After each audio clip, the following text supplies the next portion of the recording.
Well, welcome everybody. My name is Robert Jonas. All my friends call me Jonas, so don't get confused. Either one works, Robert or Jonas. And I'm really happy to be here with you. I've been looking forward to this for a long time, 45 years ago is when I first was introduced to Buddhism, growing up as a Lutheran. And I've been wondering about this intersection of Buddhism, Christianity, and therapy for a long time. Now, today we're going to focus more on Buddhism than Christianity, but Christianity is there in the background. This dialogue really started to heat up in the 1980s, and I was looking at my files today, and here's this conference on Buddhism and Psychotherapy, 1988. And this was in New York City in October, and I was here, and going through the list of names of presenters in 1988, I noticed that some of the people who were at the top of this field at that time, doing the most publishing and talking, are now mentors of Pilar Jennings, who is a psychoanalyst in New York City. And so I sort of feel like a generation is passing through here, and that Pilar is one of the people now in the forefront of this new conversation. I think it's such an exciting conversation between psychotherapy and Buddhism and Christianity that it's worth more and more dialogues like this. And Pilar we're just so happy to have you with us. Thank you. And what we have in mind today is Pilar will say a few words. We are going to then have a little silence. So we'll start with silence, and then Pilar will ring the bell, and then she'll do a presentation based on her book, Mixing Minds. Yeah, and great book, which I read in December. As soon as it came out, I was so excited. So then after the presentation, I'll respond to Pilar with just a few questions or observations from my perspective and experience, and then we'll just open it up. And we're here to kind of have some playtime together. It's a very serious topic about suffering and healing and so on, but it's good to do it in a kind of creative, playful way. So that's our intention. And then if we end before noon, that's fine. I scheduled noon so we'd have plenty of time and space to work with. But we might end at 11, whatever feels best for the group. So, welcome. Thank you so much. Say a few words. Thank you, Jonas. Good morning, everybody. It's really a pleasure to be here. I've met some of you this morning, and many of you know that I live in New York City, which is where I'm from. So it's really a joy for me to be out of the city and to be in such a lovely place this time of year. I do have a little bit of a cold, thus my arsenal of lozenges and tea and water, but I should be fine. And special heartfelt thanks to Jonas, who reached out to me with such tremendous generosity of spirit. I felt that the work that I'm doing and why I'm doing it was received with such grace, such love. So Jonas has become a teacher of mine by nature of the way he's receiving the work I'm doing, teaching me how to do this for the generation that follows me. So I thank you. And what I'm hoping to do this morning is talk to you a little bit about where I come from, how I got into this material of psychoanalysis and Buddhism, why I wrote Mixing Minds, have a conversation with Jonas, and then hear from all of you. Because I know even for people who are not clinicians or who are not specifically interested in psychoanalysis, as I was saying with a gentleman earlier, everybody has a psyche, right? And most people have some conscious sense of having experience with a spiritual realm of some kind. So this larger topic of psychology and religion, for most people, I think feels personal in nature. So I'd be happy to hear how the material lands for you. But before we begin, Jonas had the sage idea to begin with just a brief period of quiet sitting. So you can, wonderful, it looks like many of you are well versed in sitting practice. Just find a posture that's comfortable, that allows you to feel most present to these few minutes of being together. And if you have a Buddhist practice, you can just continue in that vein for the next few minutes, and if not, that's completely fine too. In some traditions, we just have our hands gently on the upper thigh, just so that the shoulders can be slightly back and the neck can be elongated and straight but comfortable. And you can keep your eyes open or closed, whatever allows you to just feel most wakeful. And if you don't have a practice, you can either keep your focus on the breath, noticing where it's most salient for you, either in the belly or the tip of the nose. Or you can focus on the various ambient sounds, whatever allows you just to rest and just be in these next few minutes.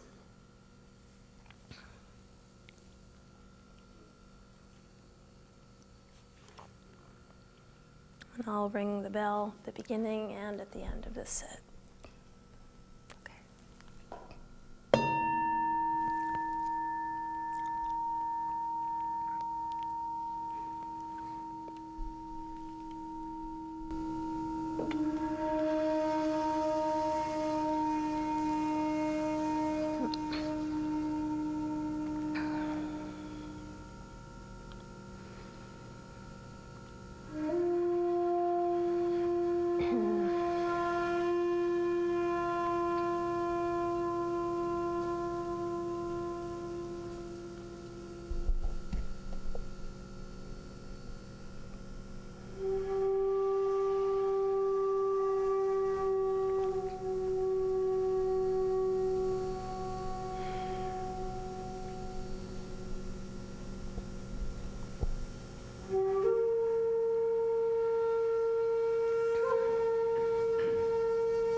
Thank you, everyone.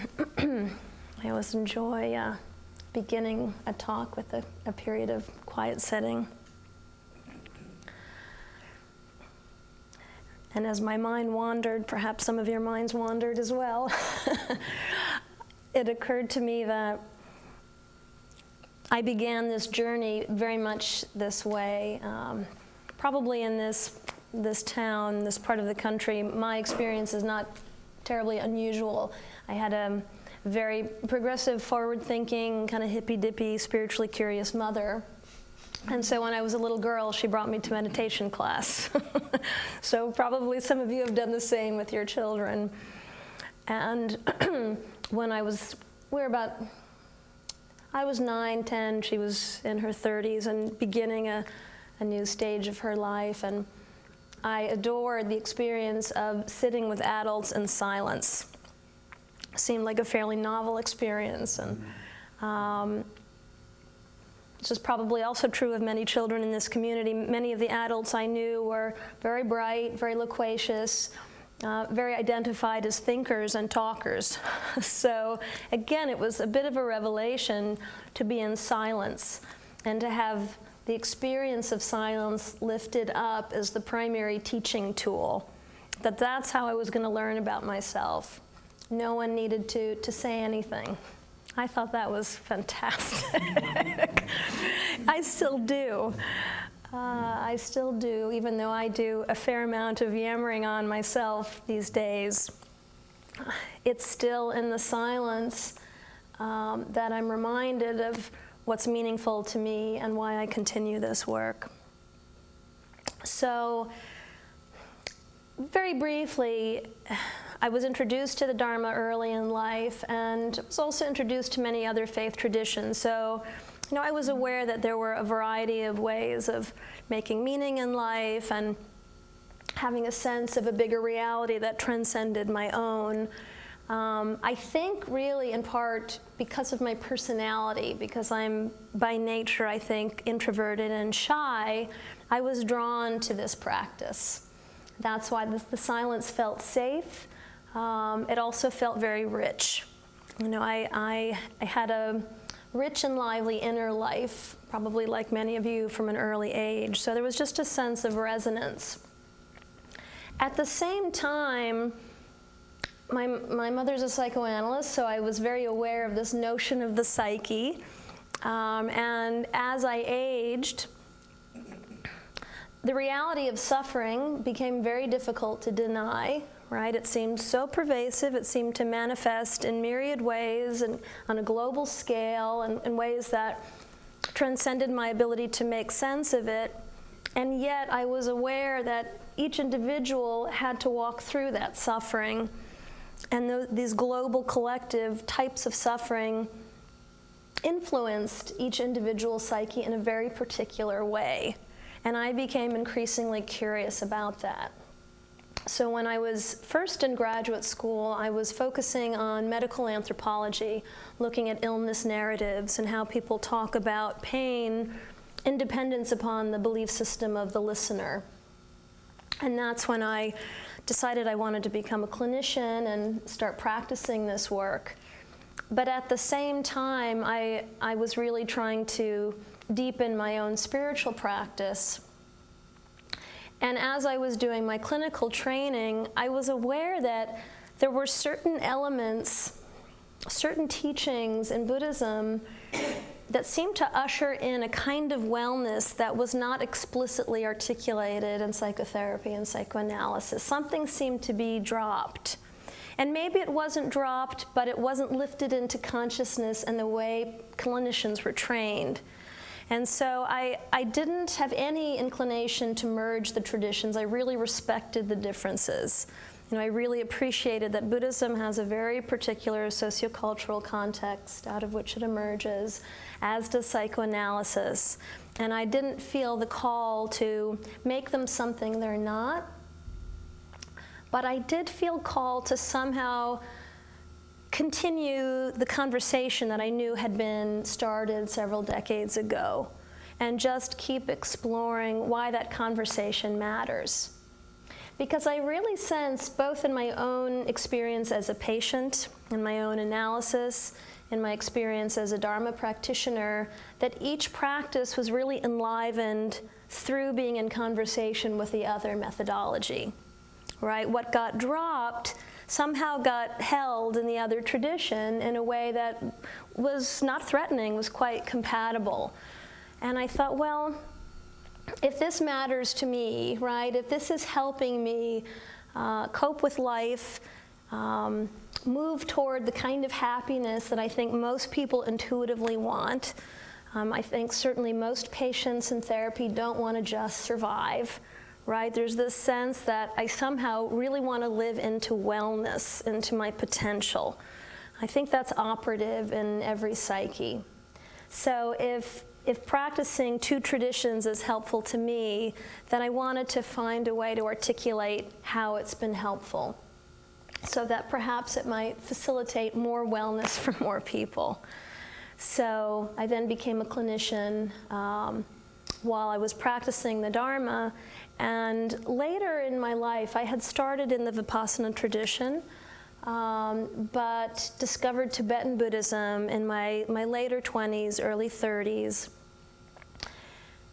And I realized that in the Tibetan world, interpersonal relationships seem to be a central part of the way Dharma students learn the teachings and learn the practice. And that felt very resonant with psychotherapeutic and psychoanalytic work. So there was a profound level of intimacy in both traditions that seemed very rich, right, in terms of that conversation. And shortly thereafter, I met my current teacher. And again, I felt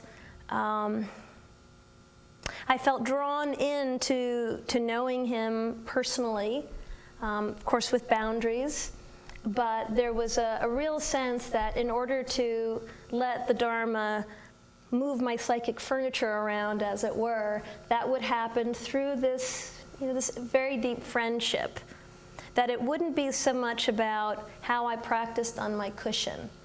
It would really be more about how I entered into relationship with this person, which as a clinician made a whole lot of sense to me, right? It was less about my skill as a spiritual practitioner, my insight, right? My sense of capacity, and more about what happens to me when I'm in a relationship, a devotional relationship, a relationship that I'm deeply invested in. And that felt more emotionally fraught. The stakes felt higher for me psychologically and emotionally than it did in my Vipassana practice. There was a sense, and I still have it today, my being a Buddhist was very much about my relationship with my teacher. And that may have been, to some extent, an idealization or the product of an unhealthy dependency, but there was a deeper, healthy dependency fueling the whole process. It felt a little riskier. And of course, something similar does happen in a good psychotherapeutic treatment and in a good analytic treatment, where the patient is risking awakening their unmet dependency needs on the analyst or on the patient. And this is where, the gold lies. This is where there's traction in the work. When the defenses begin to soften, and I think, again, these are generalizations, but generally speaking, I think most people go into therapy because of some kind of unmet dependency need, being held in some way and then dropped, or never held psychologically in the way that the patient felt they needed to be. And therefore risking that kind of dependency with the therapist or with the analyst is potentially tremendously healing. To know that it can happen without harm, where boundaries are not crossed, where there's no coercion. This is really the stuff of a good treatment. And I think there's something similar happening in a good religious relationship between mentor and disciple, where again, the boundaries are firm, and yet there's a willingness on the part of both people to enter into the messiness, right? What's fraught about any interpersonal experience that's meaningful, that's complex. And so as I was musing on the parallels in these two primary dyads, that's when I began to think about writing Mixing Minds and exploring Buddhism and psychotherapy and psychoanalysis through the experience of these two healing dyads. So how are they similar? How are they different?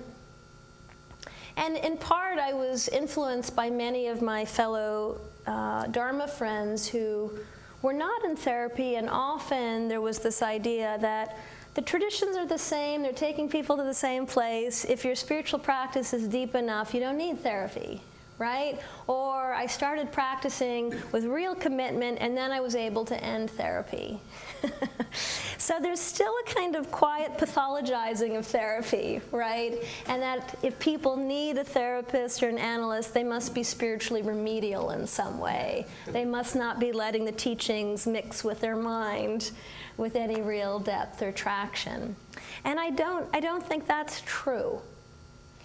In part because the Dharma, and by Dharma I mean the teachings of the Buddha, which are vast, extensive, complex, and they are deep, right? So I don't doubt that over time there's a way in which a truly committed practice of the Dharma will offer profound psychological healing. I'm certain that's true.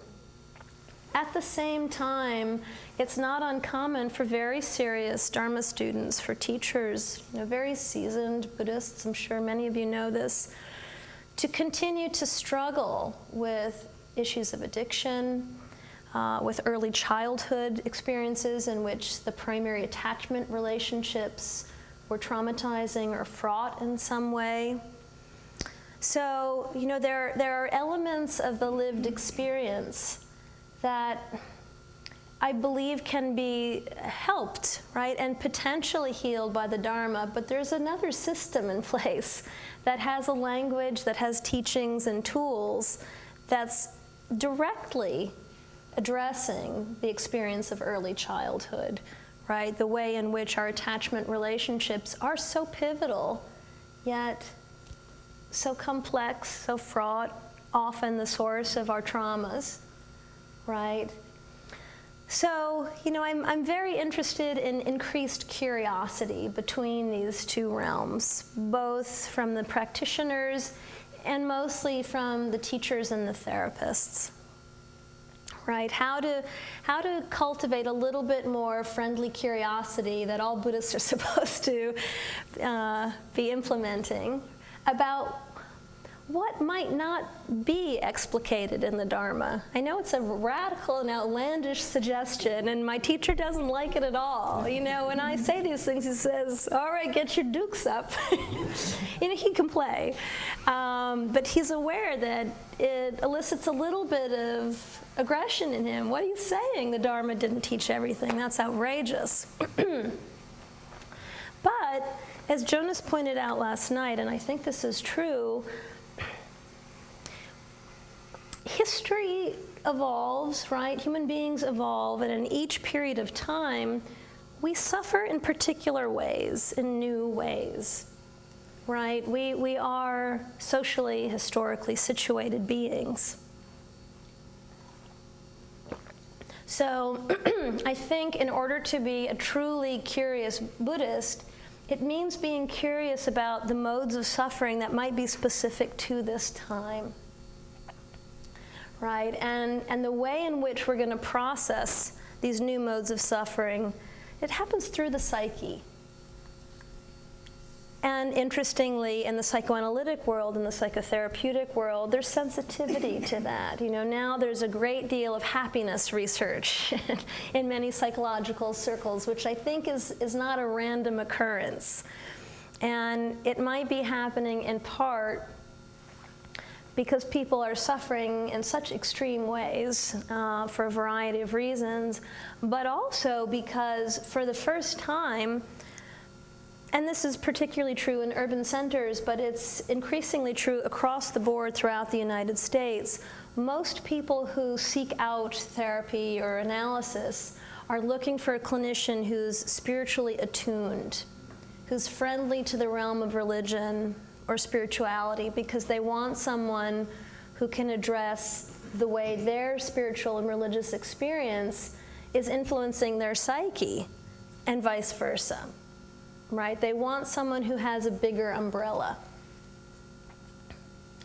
And I think what's happening is many people coming to therapy are talking about the fact that they pursue spiritual and religious practice in part because they are interested in happiness, right? They're interested in liberation, Of course, they want to heal the most overt wounds. So if there's addiction, if there's sexual trauma, right? If there's anything that's very scarring, that needs to be parsed and worked through slowly, and with a great deal of attention and patience. But they also want to trust that it's possible to work through these wounds and come to a place of real liberation, where there's a sense of steadfast inner wellness, regardless of what's happening externally. And by that, I don't mean repression, right? And of course, that's a shadow side. But I think that many people going to therapy now, they need to know that if the next trauma comes, and probably there will be more traumas for most of us, right? That we're going to have some structure, something in place that facilitates a sense of being okay, even if we get re-traumatized. Rather than being totally dependent on external circumstances to be just right, which we were also saying yesterday, that's a fantasy with real traction, right? I can let myself be happy. I can let myself enjoy life if I get the pieces just so, and such a person comes into my life and such a person gets out of my life, then I'll be okay. Until that happens, I'm going to be frustrated and angry and resentful and wish that I had been born in better circumstances, right? So I do think there's a growing wish now, and thus the interest in the Dharma, to somehow work with our own minds, our own psyches, so that we can enjoy life, certainly when it's good, and that we can find meaning when it's difficult, rather than lapsing into very painful feelings of isolation and victimization when it's difficult. So, very briefly put, those are some of the main issues that interest me. And what I thought I would do is just read a page from Mixing Minds, which I think basically summarizes the gist of the book. Hopefully you'll read it anyway. But this is the gist of it, which is the relational core of both traditions. That I think that's what any authentic healing tradition seeks to do, to help us be more comfortable with the relational experience to ourselves, to other people, to other traditions, right? To really just be mindful of what happens to us when something else enters our world. So, one of the Buddha's primary goals was to help people engage reality and do so free from reactive feelings of disinterest, aversion, or desirous attachment. His path was one of acceptance of our impermanence and the transience of all phenomena, but also one of joyful discovery, where we might come to find the endless potential for connection with others via our shared human vulnerability. He proposed a method for this discovery process that used interpersonal relationship between teachers and students as a model for the proliferating sense of union he hoped his path would facilitate. The Buddha proposed that our view of others as inherently separate is flawed. As a result, we misperceive things and ourselves as discrete and existing without connection to each other. As adults, we cannot recognize the infant's experience of total union with a world beyond itself, and even forget our own prior experience of this unfettered being with others. Yet, in the Buddhist teacher-student dyad and in the analytic one, we find ourselves and our relationship to the world around us through union with another. In both relationships, there's a reclaiming of lost bits of self and self-experience that come to us after we have projected them onto someone else. We seem to need another to come up against in love and in friction in order to build a cohesive conventional self and to remember that our true self, which both self-psychology and Mahayana Buddhism agree, is a fluid and ever-changing construct. It's intimately bound in human relationship. In both systems, the I that we take at face value is in reality an ever-expanding gathering of others that starts with an essential we. We cannot find ourselves or be ourselves alone. So that's the gist. That's the gist. And maybe before I turn it over to Jonas, Jack Engler, 30 plus years ago, talked about, and I think this is exactly right, that part of the reason why the conversation between these traditions is so helpful and so lively is that each one focuses on a different stage of development. So Western psychology has typically remained more focused on early life, right? What happens to us with our primary caretakers, how we internalize them, how our sense of what relationship is really born out of those experiences. And it does a very beautiful, rigorous job of unpacking the complexity of those early attachments.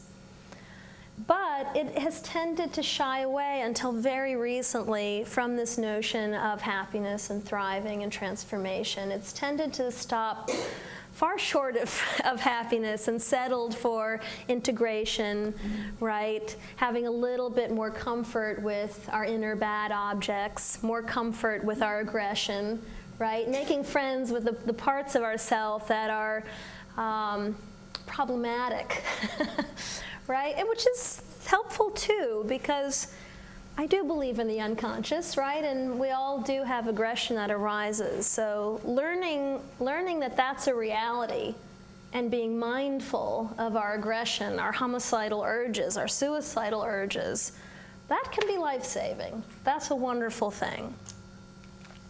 Nevertheless, I do think the Dharma comes in to therapeutic and analytic healing methodologies to offer this notion of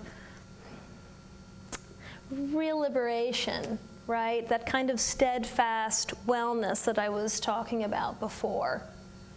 And that comes about through what the Buddha Shakyamuni hoped would be a practice of deep personal accountability for how we interact with what happens in our lives regardless of what happens, right? And in Buddhism, sometimes that's referred to as mind training, which sounds a little controlling and coercive, but really it's just about exploring how we habitually have a tendency to respond to external stimuli, either with a whole lot of pleasure, I want more of it, or a whole lot of aversion, get it away. Or I think this may be the scourge of the modern age, a lot of flatline neutrality, right? That doesn't really have anything to do with me. I don't need to be concerned. And the Dharma offers teachings and practices to be deeply tuned into those habituated responses, right? And to work with them skillfully so that there's less of that flatline neutrality. There's more of a sense of, oh, you matter. Well, that's refreshing, right? I mean, and in this particular time in history where we're dealing with issues like the environment that seem to be somewhat personally relevant, but perhaps not, right? Perhaps it won't really become truly problematic until my great-grandchildren are here, or whatever it is. There's really a sense of distancing ourselves too easily from what is relevant, what we can care about. And I think the Dharma offers a very particular way to cultivate that sense of care and concern on a visceral level.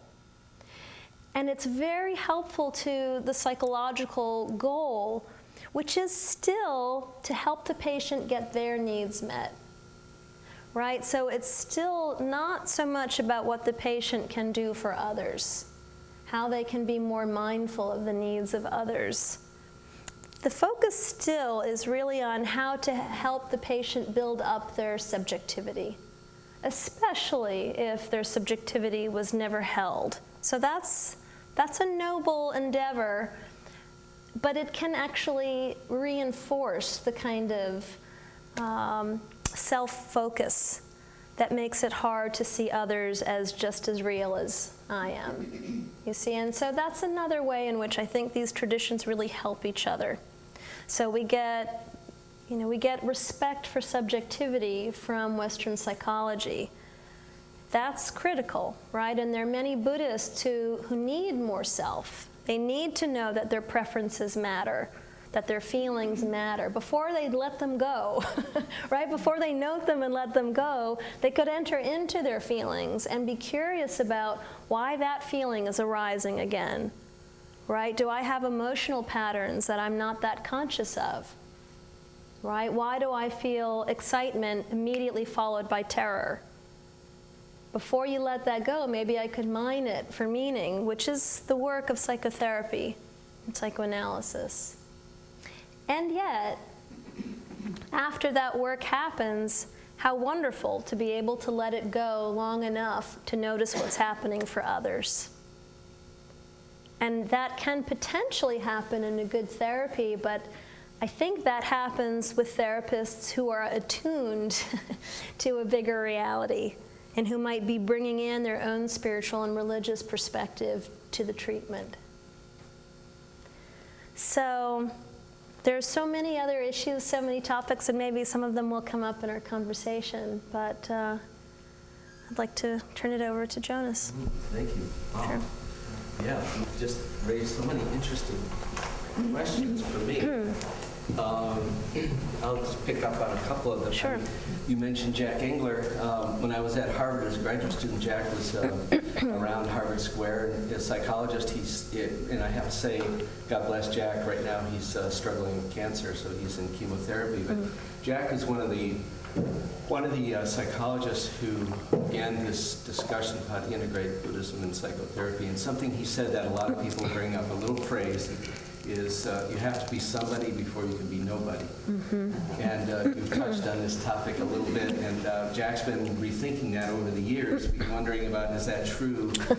What are the implications of that?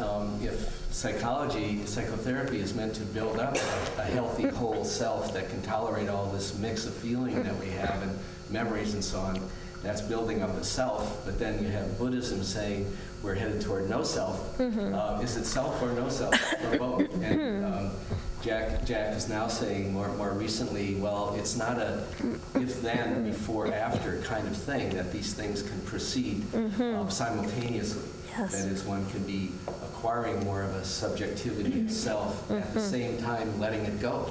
And that's not a contradiction at all, but it's really possible. So it's a really beautiful conversation at that level. The first therapist I saw was in 1978 when my mother was dying. I was going through a divorce in Harvard Square, and I discovered Rich Brodsky. Do you know Rich? He's a Zen practice, and I didn't know that at the time, actually. And he was sitting in a cushion opposite of me on a couch, or I was sitting on the couch, he was in a chair opposite me. And at a certain point, after several sessions, he said, Jonas, I have a feeling you're over here. You're not over there. And he really named something for me. I was the phrase is codependent. You probably know what that means. But if you don't, the definition of a codependent is someone who, at the point of their own death, someone else's life passes before their eyes. That was me. My way of handling the trauma of my childhood in an alcoholic family, I basically grew up in a bar in northern Wisconsin. My parents ran bars. Was to keep my attention outward, to have a kind of a false self, to be what people wanted me to be. I could be a chameleon very easily. And what Rich helped me start that road of coming back to myself. And then Vipassana showed up for me in the early 80s as a practice, going to IMS. And that really made that movement inward more clear. There I am on the cushion, moment to moment, sensations are arising, feelings are arising, memories are arising, images, planning, worrying, fear, terror. Just sit, just stay with it, stay with it, stay with it. And I'm very thankful for Vipassana for that. What began to happen for me is if you've ever been to Insight Meditation Society out in Barrie, which is a great center for learning this very bare bones method of Buddhist meditation, there's very little ritual or dogma or teachings, really. It's follow your breath. Follow the sensation at the end of your nose. Just be there as everything passes away. And so this Buddhist teaching of impermanence gets to be very real. You can see it all passing. Joseph Goldstein would say, just sit on the side of the river and watch the boats go by. And the boats being our thoughts, you know. And to find some peace in that I can actually be completely separate. Then something happened for me. I started to notice that out at Barrie, there's a meditation hall. And, you know, when you're walking in meditation, it's about this fast. It gets slower and slower. And you spend an hour just walking across the room. And can I have complete attention to every step? And the heel going down through the middle, the balance of my body, complete attention awareness. Well, what I found happening is IMS was purchased by Joseph Goldstein and others in the late 1970s, and from a convent. And there's a stained glass window of Jesus at one end of the hall. And I found that when we all gathered, you know, I would align myself with this Jesus and walk toward Jesus and away from Jesus. And that tipped me off that there was something going on there on two levels. One is about relationship, and the other is about love. And something about love was happening in my heart that was not being named in the way I felt it by the Vipassana teachers. And there was something about relationship that was not being named. And I couldn't quite name it because I wanted to do it right. I wanted to be a great Vipassana practitioner. And so I began to think, this must have something to do with my intimate relationships with other people, and this must have something to do with my upbringing as a Christian and with Jesus. And so I was even more motivated and excited to start to articulate what could that common territory be like. And I had conversations with Jack Engler, because it turns out Jack was a novice under Thomas Merton in the 1960s. Just barely. Yeah, and he had trouble with Thomas Merton. He found Thomas Merton a difficult person to get along with, and he left the monastery, and he became a Vipassana monk. So he went way over, and now he still is a Vipassana. I've talked to him over the years about how he integrates the two, and he seems to be less interested in that than I am. He seems to be very satisfied and excited about the Vipassana way. So everybody, you know, is different. But I think from the Christian side, I would just bring up something you might respond to, and that is the self, no self experience. We have in the Christian tradition this experience of St. Paul saying, now not I, but Christ in me. And so who is I and who is Christ? Could you say in the Buddhist tradition, now not I, but Buddha in me? Yes, I think you can. Sure. Well, first of all, I know that the teaching of no self is often a confusing one, particularly for people who haven't been practicing this tradition. And very simply put, how many of you are practicing Buddhists, by the way, just so I have a sense? Several, okay. For those of you who aren't, no self, it doesn't mean that we don't have a conventional self, right? Of course we do, and it's important. That's how we know we were the same person today we were yesterday. But the no self teaching basically suggests that we don't have a fixed, permanent sense of self. We do have a sense of it, but it's not a reality. And that's because everything is co-determined, including self, right? So we are made up of ever-changing causes and conditions. And thus it's very, very connected to the teaching of emptiness, that the self and all phenomena lacks this fixed inherent meaning, but is informed by these ongoing changing causes and circumstances. So emptiness basically means a pregnant void can be filled by whatever is going to come into one's field. And the idea, I think, is when we recognize that we don't have this fixed, permanent, separate self, it holds up the possibility, the Dharma suggests it's a reality, that we are intimately in connection, right? We inter-are. We're not these discrete beings. And so it's a way of really creating space for the reality that I'm made up of relationship, right? Rather than a monolithic structure. And so certainly in the Tibetan tradition, which is a devotional tradition, we are praying, to the countless Buddhas and Bodhisattvas, right, that we may awaken as they have awakened. So my mind and heart will be awakened through this very intimate, loving relationship, this supplication to all the other Buddhas.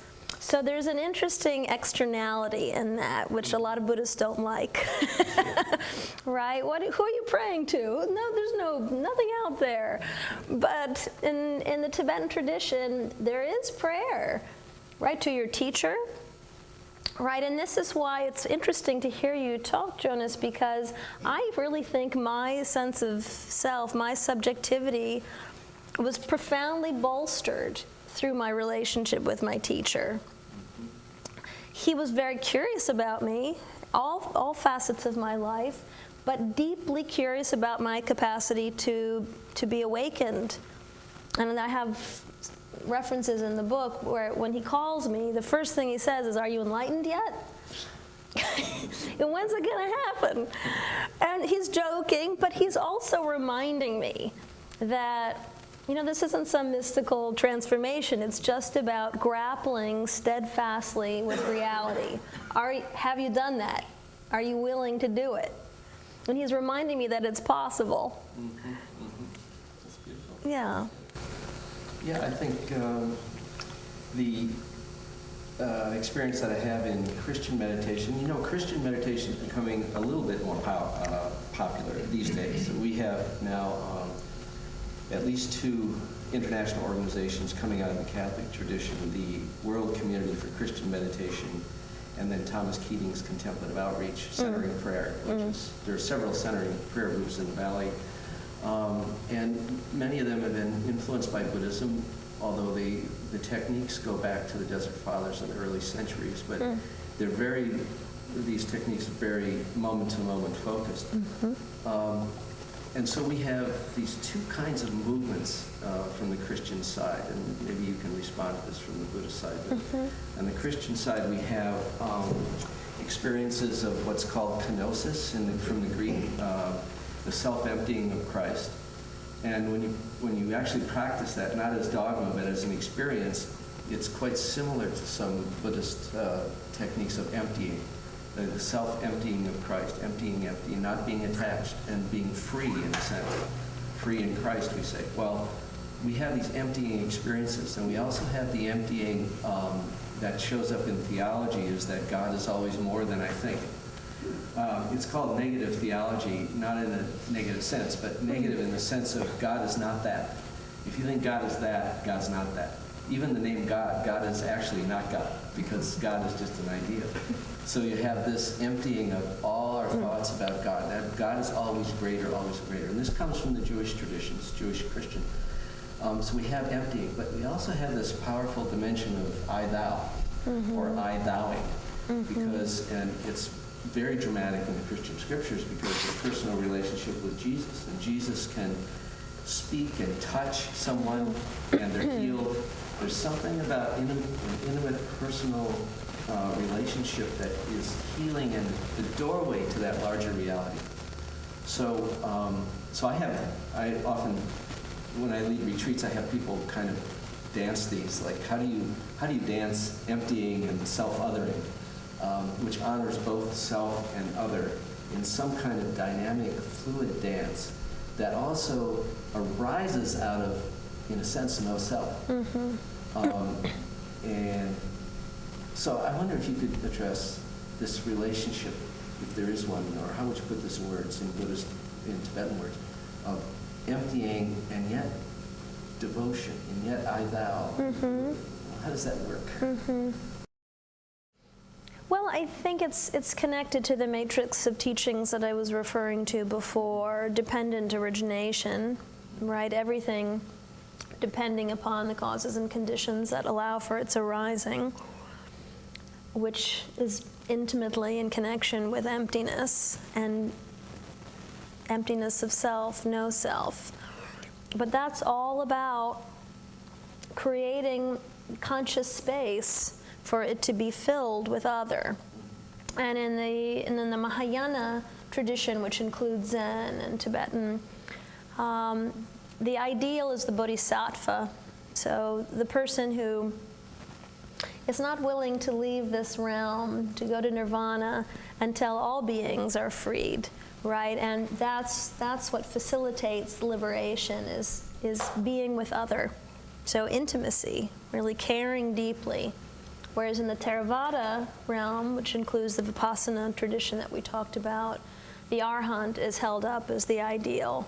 And this is the wise being who has achieved their own liberation through their own efforts. So it's a self-focused modality. I think both perspectives are important, but I'm very drawn to the bodhisattva ideal, and that my awakening happens through entering into the experience of others. Particularly suffering and joy. I often talk with my teacher about the complexities of leaning in towards suffering, right? Most of us are a little bit afraid of too much suffering. So cultivating that capacity to stay curious and lean in, taste another person's suffering, and he always reminds me, and their joy, right? Just as important, right? To enter into fully other people's joy, their happiness, their good fortune, right? So it's a true I thou. Yeah. And it requires a kind of I guess you call it ego strength, to be able to empathize with someone. Empathy is actually quite of a complex skill in a way. Yes. Because you're letting go of yourself into someone else's experience to let them really affect you, and yet you're not losing yourself. That's right. Codependence, whatever. So that it is a kind of a dance. You dance across, dance back, dance across, and dance back. That's right. Yeah, Kohut, who's the father of self-psychology, said it was one of the ways narcissism gets transformed, right? He suggested, I think he's right, that we need narcissism. We need to be invested in self, and we need to be invested in others and to step in their shoes. So. Well, let's pause, if that's okay. Sure. Let's pause here and ask you what comes up for you. What questions or observations are you interested in? I have a question. In sitting meditation, we're sort of organically getting to know ourselves. And it comes up and hopefully not too much judgment. As opposed to psychotherapy, where you are trying to draw out that person, or how does that work or compare, and what comment could you make on that? It's a wonderful question. I think a clinician who really understands the complexity of the work is called to be tremendously patient, and thus to allow the client, the patient, to evolve at their own pace, right, to disclose what they're ready to disclose, when they're ready, and no sooner. And in fact, Thomas Ogden, who's a great intersubjective theorist, said that patients and clients have the right to privacy as much as anybody else, which I think is exactly right, so that there is that same kind of organic revelation to self and to other. And what can happen is if clinicians are tethered to their own pace, right, or their own interpretations, the patient can feel quite violated or manipulated, and it can be very counterproductive because it's a lack of respect for their need to take it slow. Many patients, if they're dealing with a very traumatic history, will spend years in relative silence with a clinician. It'll be terrifying to say anything. So a good clinician, a caring clinician, will need to really honor the silence, the spaces, slowness. Interestingly, on the other side, I think there are many meditators, and Jonas referred to this, who are hungry to develop a skill set, right, to master this work of meditation and to get to know the self very quickly, right, to let things go by a certain date. I've been at this for 3 years, that's enough time already, time to let go of my anger or my desire, whatever it is, right, and they push themselves. And sometimes that, it can lead to leaving the tradition, which is unfortunate.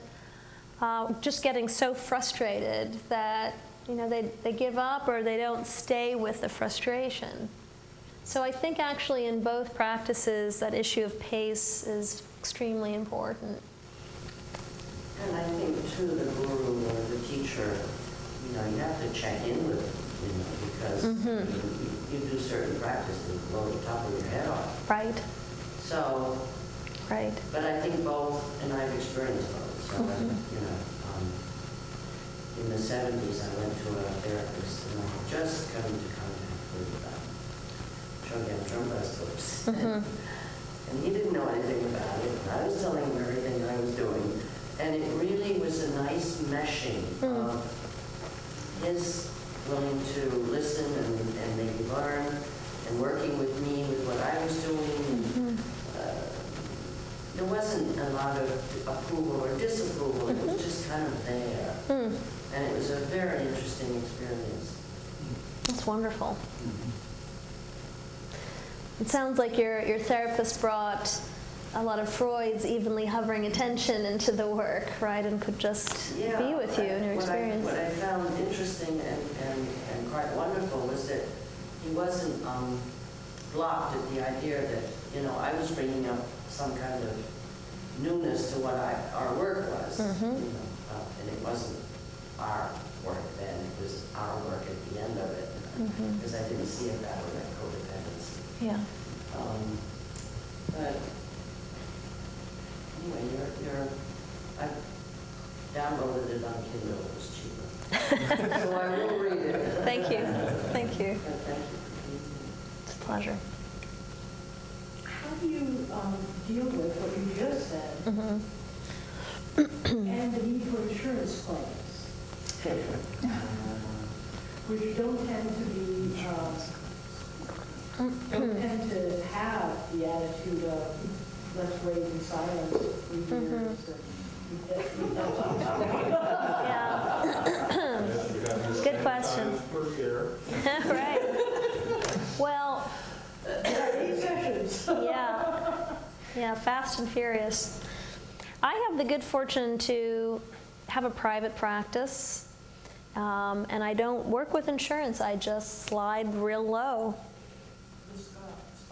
Yeah, I work with the reality of my patients, and I do slide very low, especially with younger people. They really have nothing, and they're struggling, and it allows them to stay.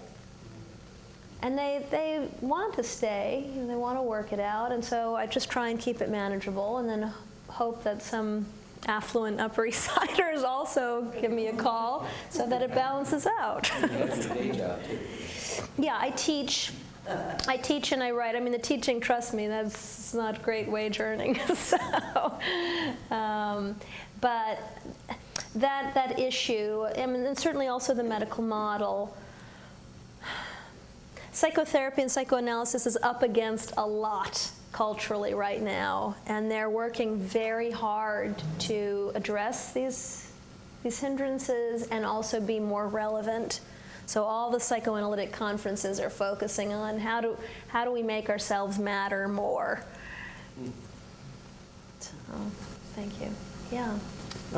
Yeah, first of all, I want to appreciate the way you're doing this today, because it's so much richer I mean, you're actually in relationship as you communicate with each other and with us, so I really think that's a beautiful way to do it, and if either one of you were talking by yourselves, it wouldn't be the same. But I also wanted to ask or raise an issue that you alluded to, which has to do with our relationship with the wider world and the larger world and how we connect with that, and particularly with nature, that I think we all have this need to feel a deep connection with the natural world, and yet when we do that, it's usually in a sort of a retreating mode of getting away from the hubbub of life, and yet it's all part of the same thing. And I know one of the struggles I have is that kind of like the people who are actively trying to save the planet are in this very activist mode, which is often frustrating, and they're not really in the natural world that they're trying to save. And then the people who are retreating into the natural world are just sort of going there to get away from it and blocking out the fact that what's going on everywhere else is destroying the planet. And we all feel this sense of powerlessness around that, or most, I think. And I'm just curious what your sort of response to that set of issues is. To the natural world. Well, and also how our different kinds of relationship to it, how we manifest that. Thank you. I mean, you raise so many really critical questions, pressing questions right now. I mean, the first thing is in terms of the spirit of the activist and the consciousness of the activist, and that's something that I talk about quite a lot in my Buddhist community, is how to bring a greater degree of mindfulness to the experience of being an activist, because as you were gesticulating, right, often there's a great deal of aggression that fuels social justice work, environmental work, right? Going up against anything that's perceived as destructive or evil, there's the sense of having to fight it, right? And it does take aggression, but it requires that we relate to our aggression skillfully so that we're doing no harm in the process. I mean, if that's, right, if that's the intention, is to reduce harm, in this case, harm to the planet, to the environment, I think we're called to explore how we are behaving so that there isn't this schism. And there are, of course, many people who do this work who get hurt because of their interpersonal experience with people who are very competent as activists. So that's one issue. Yeah, please. The I-thou experience with the black flies yesterday. Yeah. So we were up in Ashfield and took a walk around some beaver ponds that are on our land, and black flies were everywhere. So we're everywhere doing this kind of thing, wondering how to do no harm, and appreciate the subjectivity of the black flies. Like, how do you be thoroughgoing about these spiritual things in real nature, not romantic nature? And that was interesting. Oh yeah, I was swatting away. I had just gotten off Amtrak, and my mantra was, I am a city mouse, okay? I am a city mouse. We don't have black flies in New York City. Yeah, but then to kind of respond to what you were saying too, Pilar, my mentor was Henry Nouwen, Christian writer and priest, and he worked with peasants in Central America with liberation theologians in the late 70s, early 80s, when the conflicts were really boiling up in Guatemala and El Salvador and so on and so forth. So there was great violence when he was down there.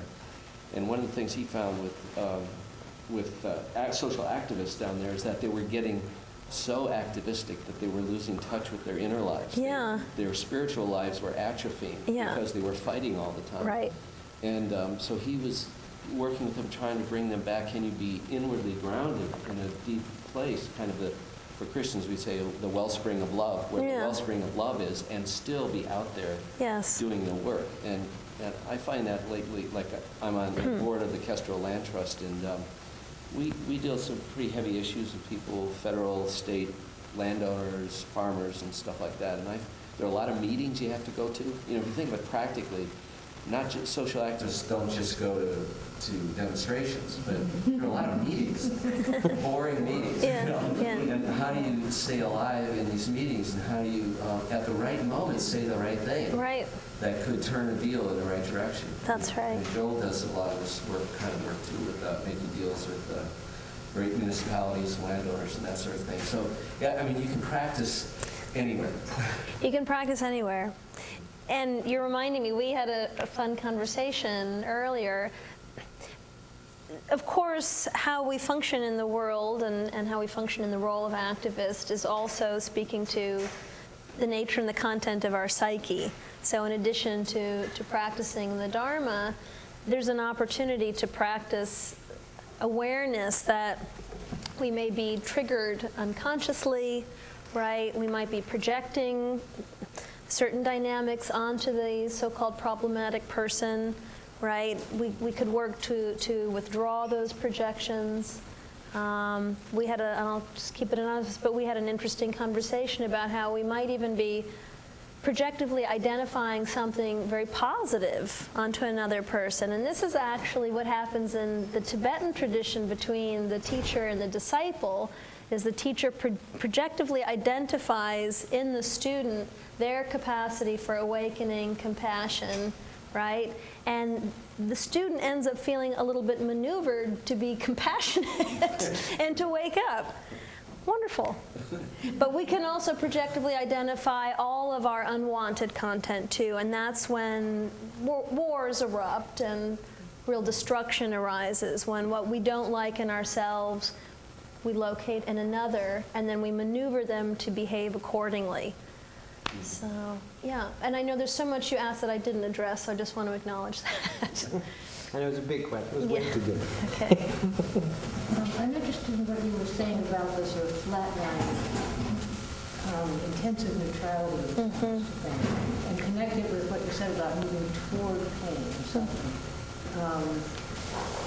It's the natural world is certainly part of that, but the sort of inconceivable human suffering that goes on, and that we sort of systematically protect ourselves from knowing very much about. Yes.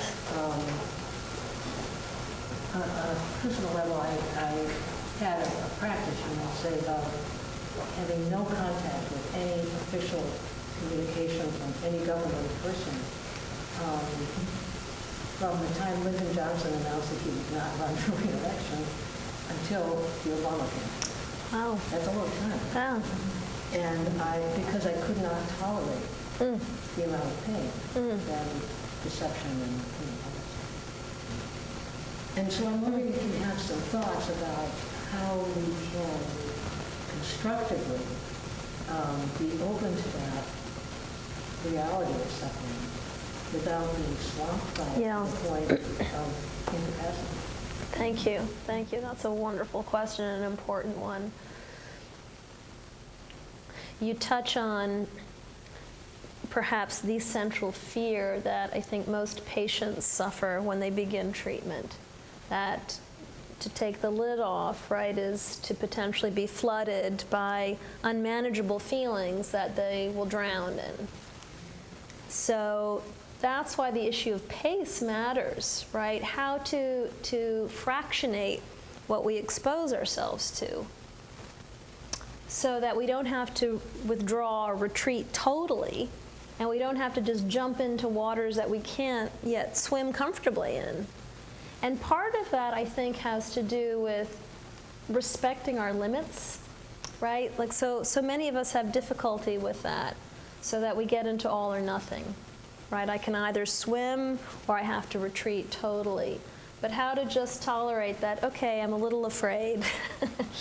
And I sense that there's a lot of uncomfortable feeling there, so I'm just going to dip my toe in for 5 minutes, so that I'm aware that there are these waters that I'm not yet swimming in, but I don't have to jeopardize my own wellness.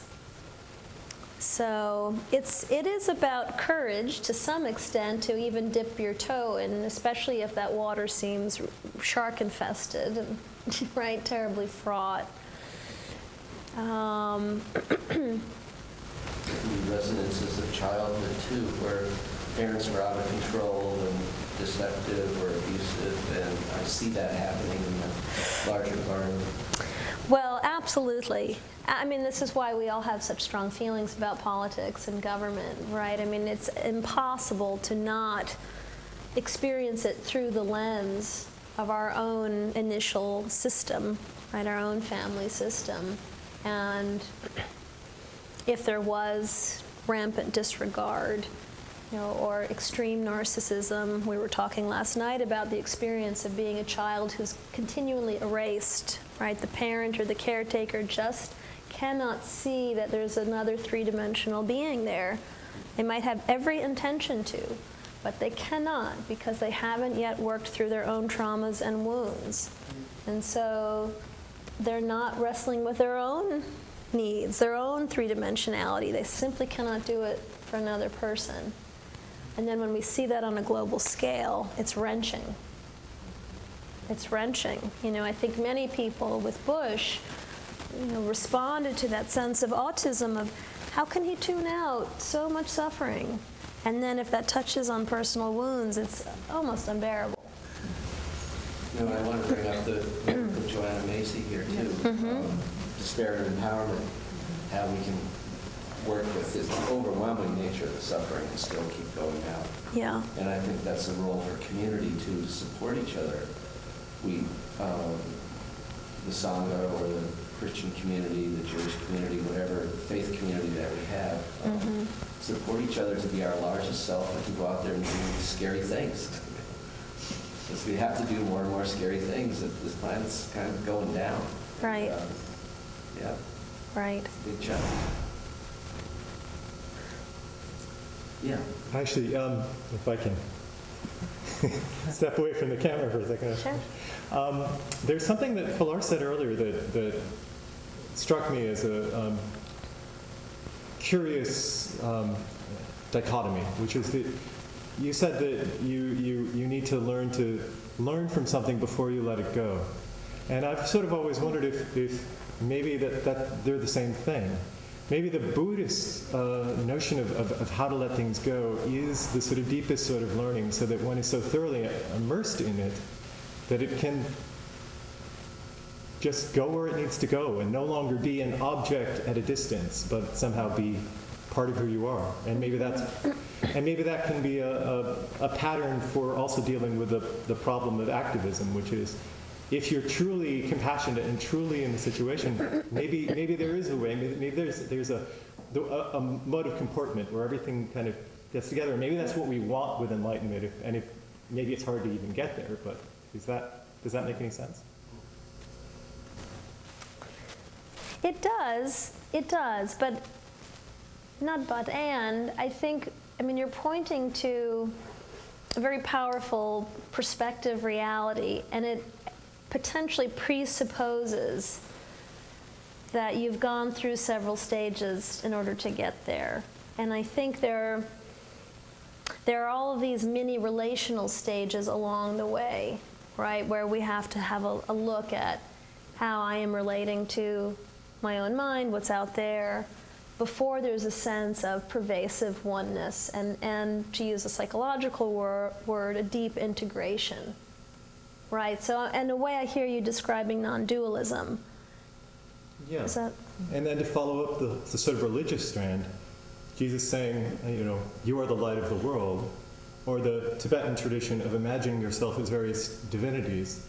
Maybe that's a sort of intermediary phase for a sort of Mahayanist approach to this final state of consciousness, which is non-dualist.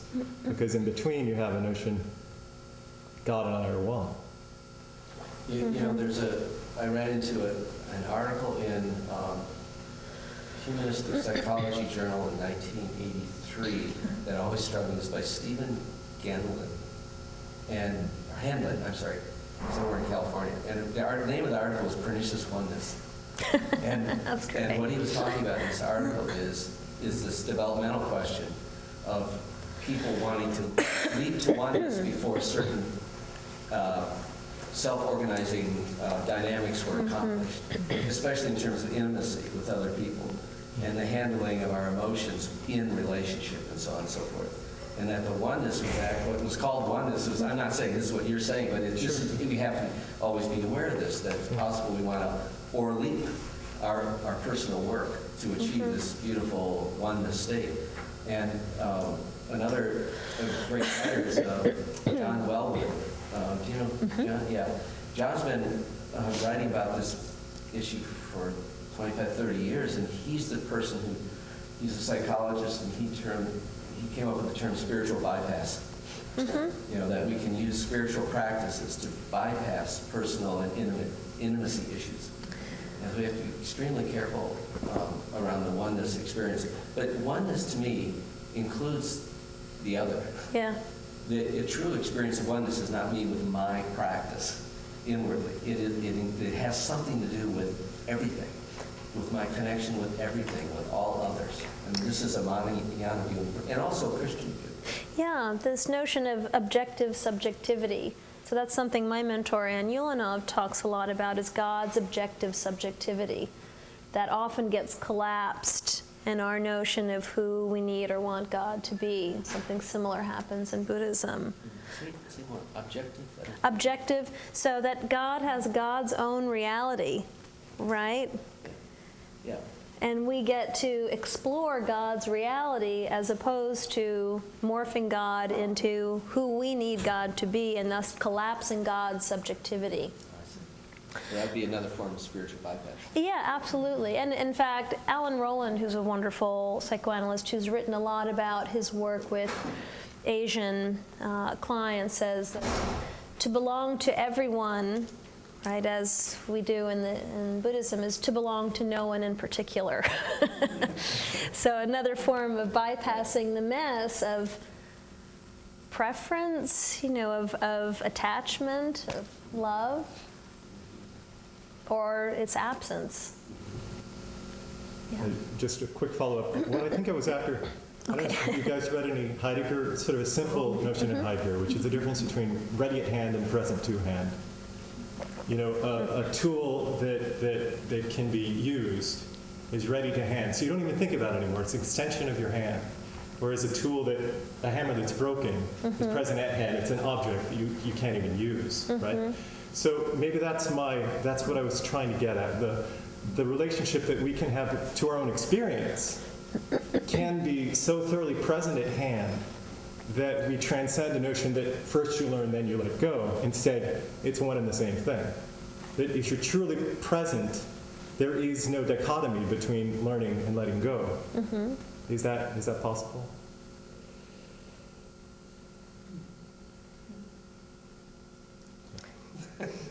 Yes. It's possible. I haven't done it myself. I'm curious. I'm genuinely curious. There's no answer here today.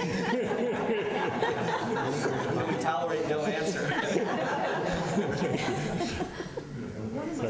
One of my struggles between sort of psychology, I've done a lot of work as a spiritual director, and when I started learning about spiritual direction, or being a client, shall we say, in that context, it was before there were these formal Christian spiritual direction programs, and so it was that there was a Catholic sister who was from what's called semi-cloistered, very unusual order, that I wound up being at my school and making a really dumb comment about what was true about Benedictine, and St. Benedict, because as a philosopher, I knew everything. And she kind of smiled and said, "What are you doing tonight?" And that began what turned into a spiritual direction relationship. And then, after doing it with her for a while, was supervised. And supervision, I thought, meant, oh, good, now I get to work with other people and talk about their stuff. And of course, that wasn't at all what it meant. It was you work on your own stuff. Then these programs came into play, and I was watching people training to be spiritual directors in the more formal rather than this informal. I think I had way more formal training than they did, but informal way, which basically came out looking like psychology light. 2 years where they could sort of talk this stuff, and my experience was they often went, like, we were basically trained, we knew there were transference, but that wasn't our job so much as spiritual directors to work in the transference, right? It was to sort of note it, and if necessary, send them to a therapist, but basically do that work, and then hopefully we're doing our own work in therapy. But that wasn't even talked about so much. And so when I'm looking at sort of where I am now, I mean, there are two big questions for me. One is this utter separation. I mean, except for the Jesuits who all have these PhDs in psychology and do spiritual direction, but then I often find that they're doing one or the other just in a spiritual direction section. I mean, as opposed to, it feels to me like, as spiritual directors, too often we come up against suffering with our clients in a way that really does require a psychological intervention, but not necessarily just sending them off. But we're not trained in it. Or we're trained in it with these 2-year programs in a very light way, which I think can do more harm than good. That's one issue. And the second is that I think we tend to de-emphasize our own development or see our own spiritual development as enough. And I'm more and more convinced that my stuff is what most, if something's weakening what could happen in spiritual direction, it's usually my psychological stuff, not my level of development. And third thing, I'm just sort of throwing the things that are in my head out that I throw out, is a question, which is, can we, in either psychology or spiritual direction, actually help someone move beyond where we are? Right. You mean where you are yourself? I see. Because if not, I'm going to have big problems. Or even rather my client. I love your questions, and particularly the last one. And it's interesting because my colleagues and I will often say, we're a little jealous of how well our patients are doing, right? They're thriving, they're having these rich, wonderful lives. Shoot. God, I need to go find a therapist. So I think that speaks to Jung's notion that we indeed are wired with wisdom, right? So the therapist is not creating the wellness. They're just creating the space and hopefully an intersubjective field that's nourishing and non-harming for the patient to tap into their own wisdom and to realize it.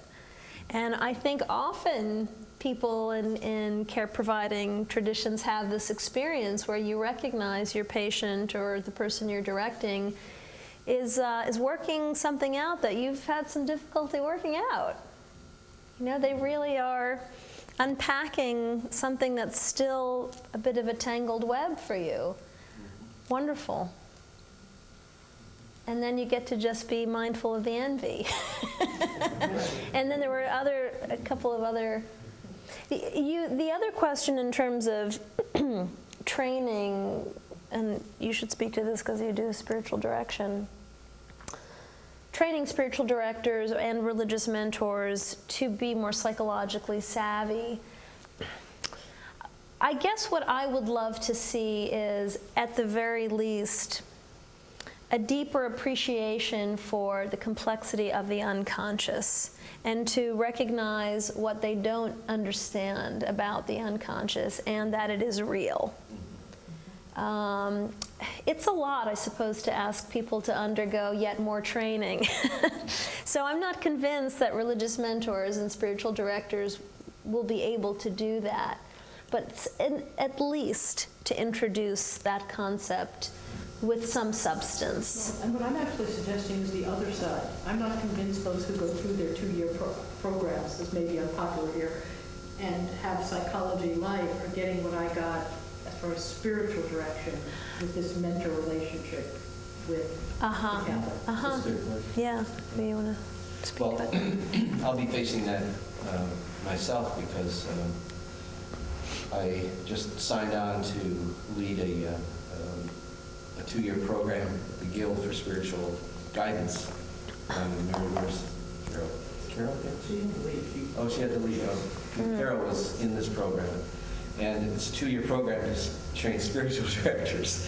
So I'm very interested in this and how are we going to do this? And there's a team of people trying to think this through. And I don't think that it's possible in a 2-year like program, that's going to happen once a month, where you could really tackle issues like transference and stuff like that. And it's a major problem. I don't see any easy answer to this. Henry Nouwen, my mentor, wrote this book, Wounded Healer, in 1973. And when he saw this increasing professionalization of helping others, it's no longer helping. You have to have massive degrees. And then you can come through with the fantasy that you're fine and they're not. And it can be very subtle because you've got all your degrees on the wall and they don't, and they're completely dependent on you, so that it can set up this unhealthy dynamic. And what Henry wanted to do was to remind caregivers that we have our own wounds that we bring to our relationships with patients and clients, and that they can be a source of understanding and empathy. Not that we will turn the table and ask them to be our therapist. That obviously would be a danger or countertransference, but to be mindful that we're in the midst of this struggle with mortality and joy and suffering just like they are, and to remember that we're facing this together. I don't know how you could possibly do that in a 2-year program and accomplish all those goals at once. It's amazing, but I do think that we have to move. This planet is in such a critical situation. We need new models.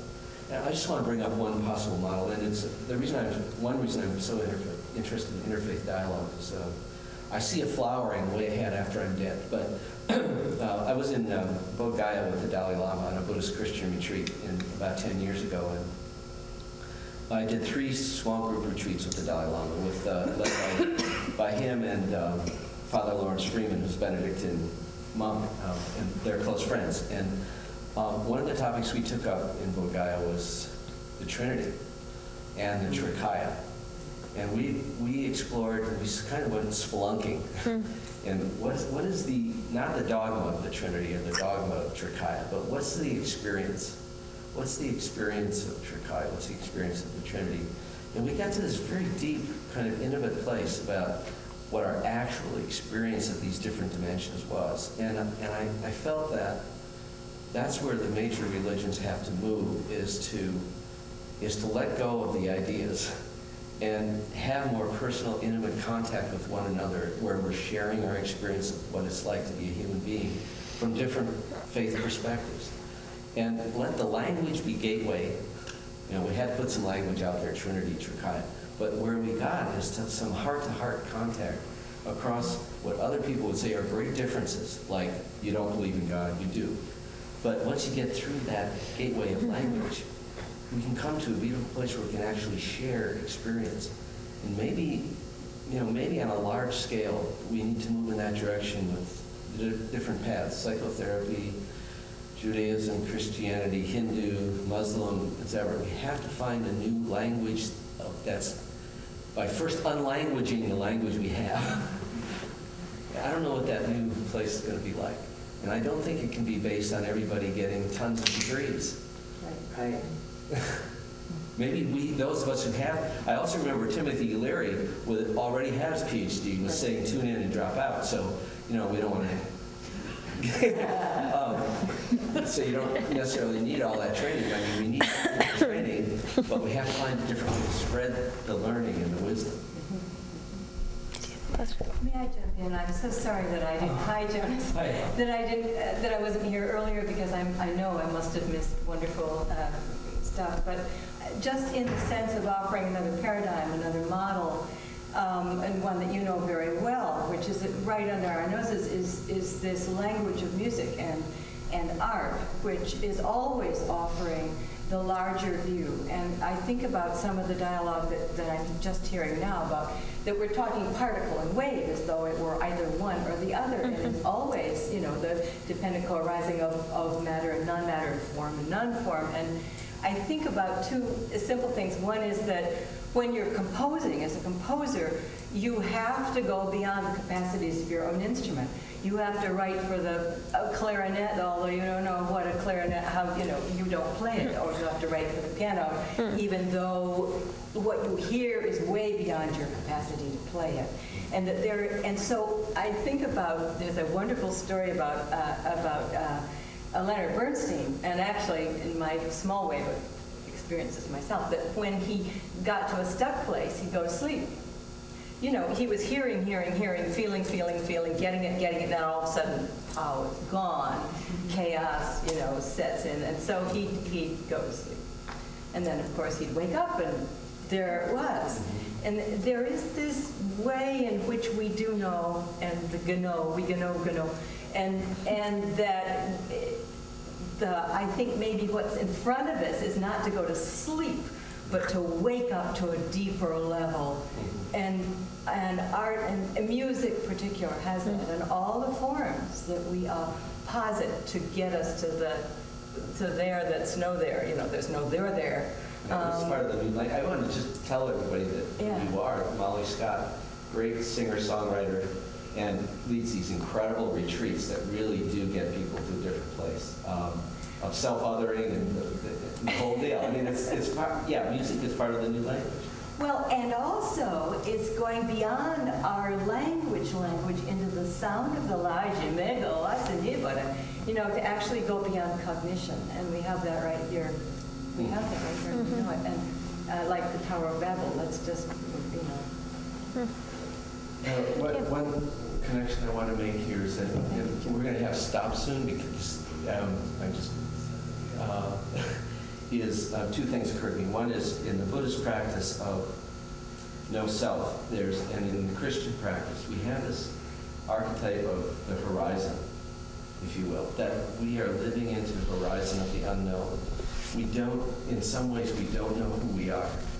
And if we can acknowledge that we don't know who we are, just that horizon. I mean, there are plenty of things we do know, like we're going to be the same tomorrow in certain ways and so on and so forth. But there is this, if we can live into that horizon, we can become so much more than we know, and we can compose for instruments we've never heard. But that is a scary place to step into. And that's where I'm feeling like something new has to happen in terms of community, to support each other, to walk into the unknown in that way, and to share new ways, to come up with new language, and so help one another. But anyway, thank you. It's nice to see you. There's the bell.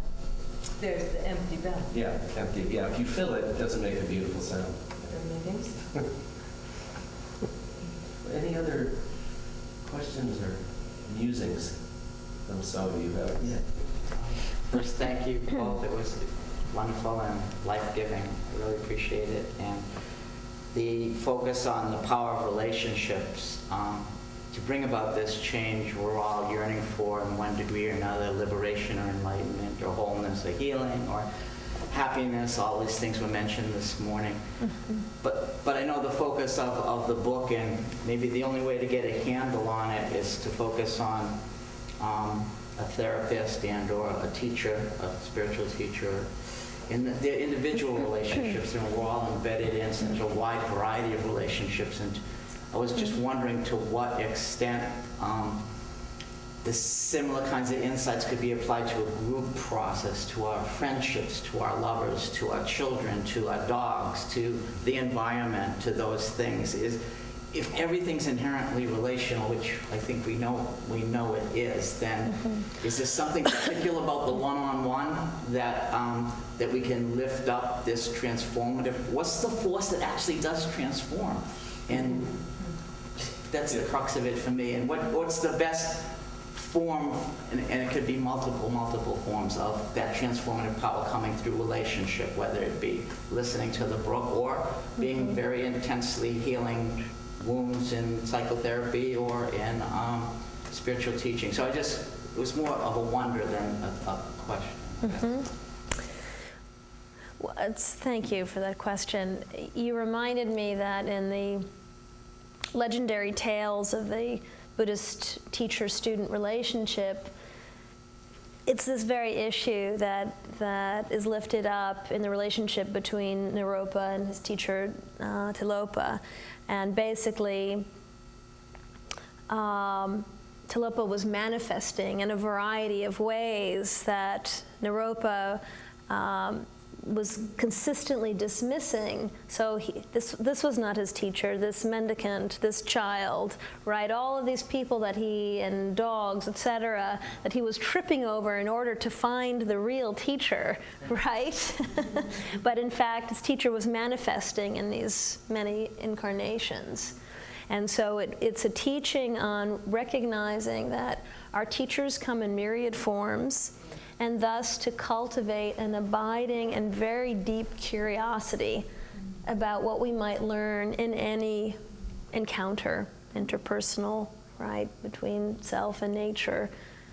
But I think you're touching on the sacredness of that curiosity, and not to wait to be curious until we come upon someone who seems to embody our vision of what a teacher looks like, and often that person won't be the teacher anyway. So, yeah. That actually brings up a question that I have about the unique value of a one-on-one relationship in this relational territory, because I think in a way that might be the best way to check whether you're on a spiritual bypass or not, which is another thing that sort of fascinates me. I seem to have gone from one spiritual bypass to another in my life, and I never know if I'm on one or not.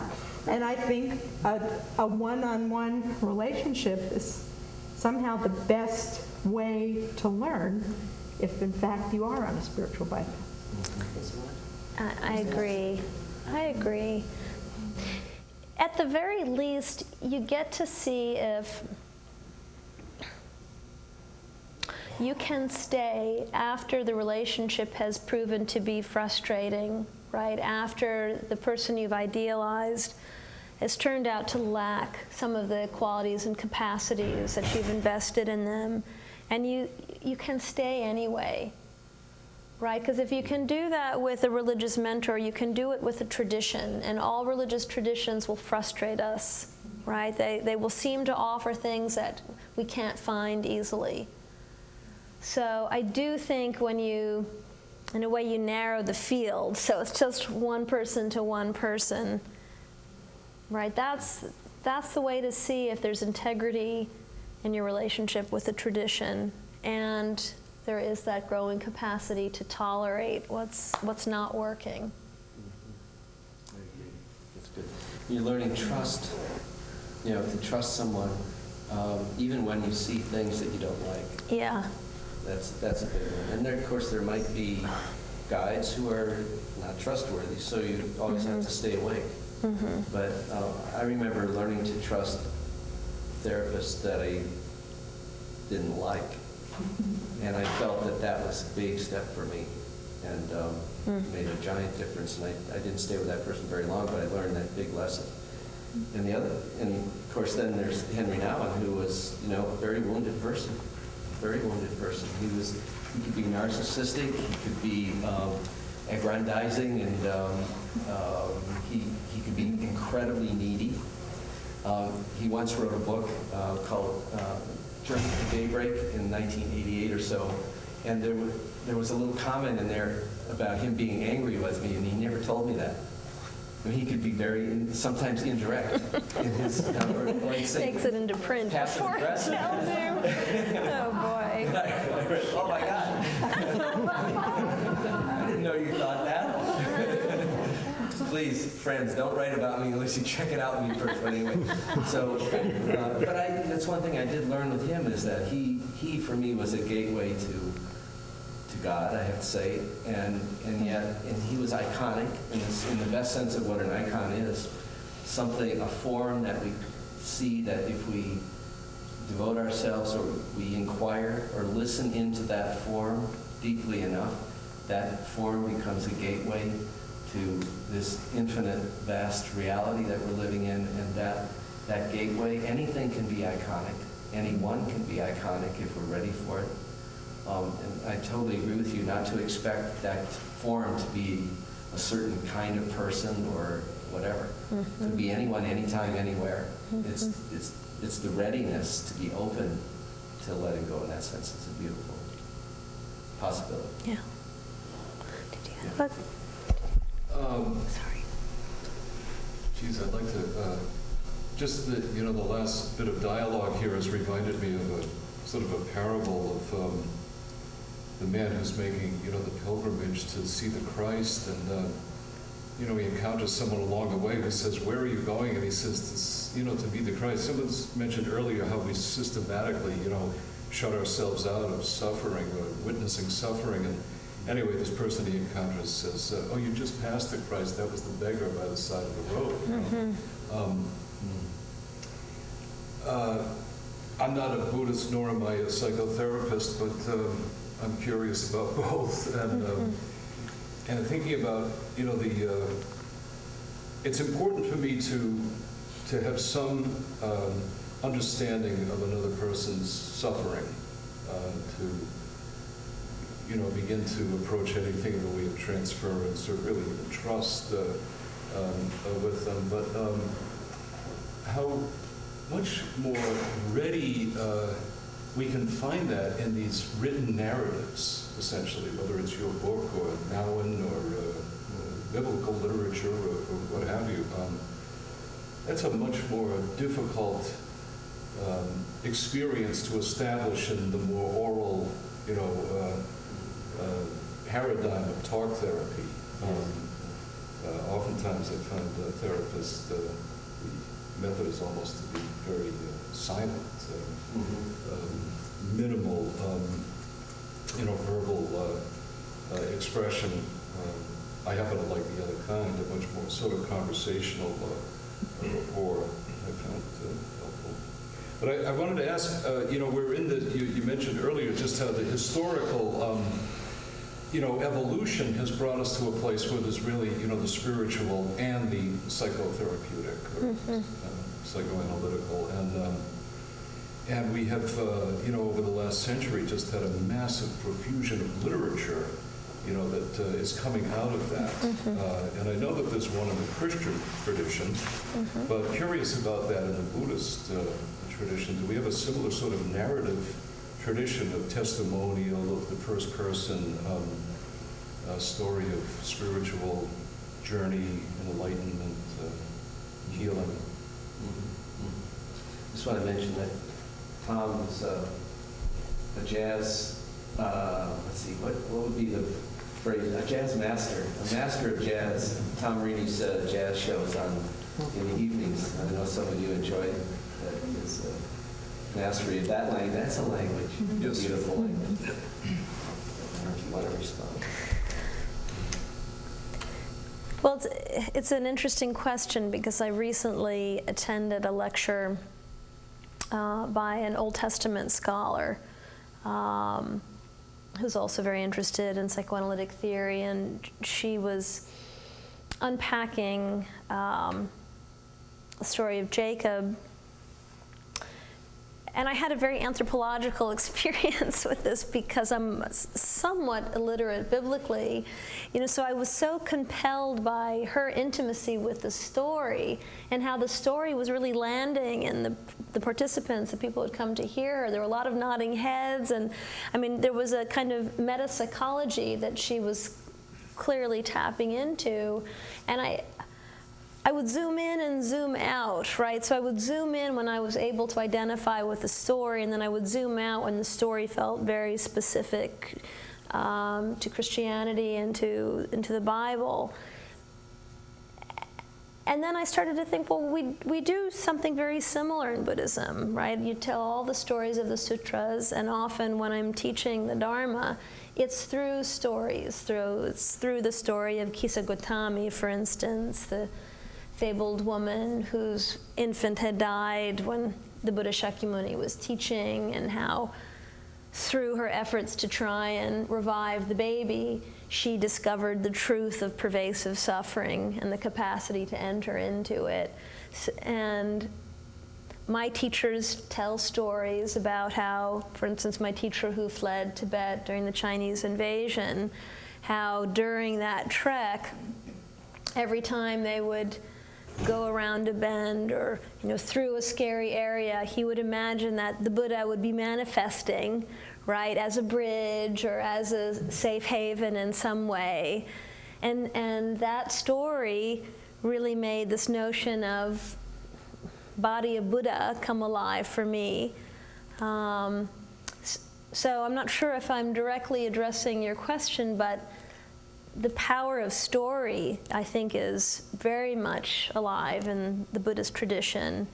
And certainly now with contemporary teachers, they do teach through story of their own evolution, right? Why the Dharma mattered or felt relevant. It often comes, obviously, through personal suffering and that intersection of psyche and the spiritual realm. I'm a little aware of the more contemporary accounts of this kind, but I'm curious more, the more ancient tradition, if it exists, or how substantial it is. Yeah. A lot of stories, and all that. I agree with you, the power of stories, and I think that's something in my Vipassana training I kind of got out of touch with, because Vipassana training is so much about deconstruction. Yeah. So if an image comes to my mind, let it go. A memory comes to my mind. A story comes to your mind, let it go. You're letting it go. And, you're not working with the story. Yeah. Story can be very powerful. I was sitting once in 1988. Some of you know this story. And I had my practice, and I would always sit before clients came, and I had a candle, and I would pray a psalm, and I memorized some psalms, and then I would have silence. And at the time I was seeing a psychiatrist, a Buddhist master, George Bowman, and a psychiatrist, a Buddhist master, and a monk, a Christian monk. And sometimes in 1 week I would see each one of these guys. And I was dealing with envy and jealousy and anger. And each one had a different perspective on how to work with this. But I was sitting one morning in the midst of this, and childhood memories came up. And I had a vivid image of in 1958 being in my grandmother's house, and everybody was drinking, and there was a layer of cigarette smoke about this high in the room. Probably reconstructed memory, but kids are running around in this territory, and people are not making contact, and nobody is seeing anybody really. People are talking past each other, and there's bottles of Kessler on the table and all this kind of stuff. And I had this, it's a story, and I was going to Vipassana retreats, and I thought, okay, story, let go of story. And I thought, wait a minute, no, something is happening here. Yeah. This story is larger than me. And I was smelling the cigarette smoke and Kesslers and everything. And then I had this vivid experience of seeing everyone. I saw my grandparents, my aunt and uncle, and my parents, how much they wanted to make contact and they didn't know how. They were just seeing past each other. They were so wounded, they did not know how to make contact. And I just felt my heart open to them. Like, oh God, that must have been hard. And I felt this tremendous love for them, and this kind of a light, like a presence, that they were being loved in a way that was beyond their comprehension. And then I also had, as I reflected on a post-experience, it felt to me as if some part of them knew that their grandson was blessing them from the future. I had this sense of time being irrelevant. And that this blessing was coming to them and then coming forward to me. And there was this incredible timeless interaction with all my ancestors. You know? And I just let that be. Luckily, I didn't follow my Vipassana teacher's recommendation. You know, I got off the Vipassana train and I walked into this incredible story. And it was beautiful for me. Yeah, So, it's lovely. story. So, I don't know quite what I want to say about that, but it's huge. I wish I could sing it. Because I'm a psychotherapist too, as you know. And I also do a treatment called EMDR, which many of you are familiar with. And what EMDR seems to do is to deconstruct story, so that we're embedded in old stories, that we are memories and woundings and so on, and there are obstructions in the flow of our lives. And there's a way in which doing bilateral treatment opens that up. And that's just a great story about that, what you just told. But isn't it that we're really wired for story? That's the way this brain works. And the neural net, you know, constantly constructs and needs to sometimes deconstruct in order to move the story forward, and that we're not in control of that. We can steer the boat, you know, but we're not the river. And it's understanding ourselves, I think, as instruments that are being played through. I love the musical metaphors. The other thing I think about is the Tibetan story about the old woman and the dog's tooth. You know, that the old woman, and she was being teased by all the people in the community, and they wanted to put her on, so they gave her a tooth and said it was from a very high lama. And so she worshipped it, and she did practices around it, and she spent the rest of her life really iconizing this tooth, which was a tooth of a dog. And everybody said, ho, ho, ho, you know, poor dumb woman. And then when she died, there were all these rainbow signs, you know, she died as a high being, and she was recognized. You know, what do we know? That's a good story. yeah. Well, this is the beauty of EMDR, right, is respecting the story, respecting the power, the impact of story. Not so that we destroy its meaning, but so that we can lift ourselves out of the narratives that are potentially destructive, right? So, I mean, I think a good treatment really respects story, it goes into story, and then it lifts to consciousness for the client and for the therapist that this is a story, right? And perhaps we're attached to retelling it repeatedly, and can we get enough wiggle room to recognize that maybe we could tell it differently, maybe we could tell ourselves another story for a while and see what that feels like, right? That we have some choices with how we relate to story. Well, spiritual practice boils down to getting wiggle room. I think so. Wiggle room. Getting wiggle room, that little bit of space to let go of the way it was. Yes. And to move into the unknown. Yeah, something new, letting something new come in. Curiosity. Yes. Yeah, curious. So, good. Well, you know, I'm thinking that we're close to kind of wrapping it up here, and that this is so wonderful and rich, and I'm wondering if it would be good to have a little silence at the end, and just let the stories and what you've heard here kind of just move into the heart and see what bubbles up for you. Maybe you want to Ring the bell? Okay, sure. Okay.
Thank you, Jonas. Thank you, everyone, for being here, for your presence and care for this, for us, and for this dialogue. And Pilar will hang out for a while. There are plenty of her books back there, which I'm sure she'd be happy to sign for you. And any other questions, we'll hang out for a while.